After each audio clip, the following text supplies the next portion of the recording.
अखेर महत्वाच्या जाग्यावरून जालन्यात भाजपा शिवसेना युती फिसकटली। महानगरपालिका निवडणूक भाजपा स्वबळावर लढवणार, माजी आमदार तथा भाजपा नेते कैलास गोरंट्याल यांची माहिती। जालना महानगरपालिका निवडणूक ही युती करून लढवली जावी यासाठी सेना भाजपाच्या पदाधिकाऱ्यांच्या झालेल्या तब्बल 8 बैठका या वांजोट्या ठरल्या। 35 ते 30 अशा जागा वाटप ठरल्यानंतर शिवसेनेकडून काँग्रेसमधून भाजपात आलेल्या महावीर ढक्का, रमेश गौरक्षक, श्रावण बुरेवाल सारख्या निवडून येणाऱ्या उमेदवारांच्या जाग्यावर केलेल्या दाव्यावरून अंतिम बैठकीत सेना भाजपाची युती फिसकटली आहे। त्यामुळे गेल्या 2 ते 3 दिवसांपासून बैठक झालेल्या उमेदवारांनी बी फॉर्मचा उमेदवारी अर्ज दाखल करून सुटकेचा निश्वास सोडलाय।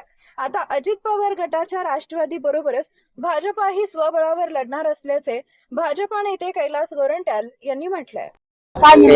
एक बघा, युती करण्यासाठी सर्व प्रयत्न झालेले आहे। आकडा 35 आणि 30 चा फायनल झाला होता, तरी त्यांचा असं बोलणं की आम्हाला 35 द्या आणि तुम्ही 30 घ्या, तर त्यालाही आमची तयारी होती। पण जिथे जिथे आमचे नगरसेवक महावीर ढक्का ते आम्हालाच पाहिजे, रमेश गौरक्षक आम्हालाच पाहिजे, श्रवण बुरेवाल आम्हालाच पाहिजे। आमचे जे काँग्रेस मधून जे भारतीय जनता पार्टीमध्ये गेले आणि जे 100% त्यांच्या वार्डात काम आहे आणि एका नगरसेवक मुळे 4 लोक निवडून येतात, अशा जगात ते मागू लागले, मग फिसकली आणि युती तुटली।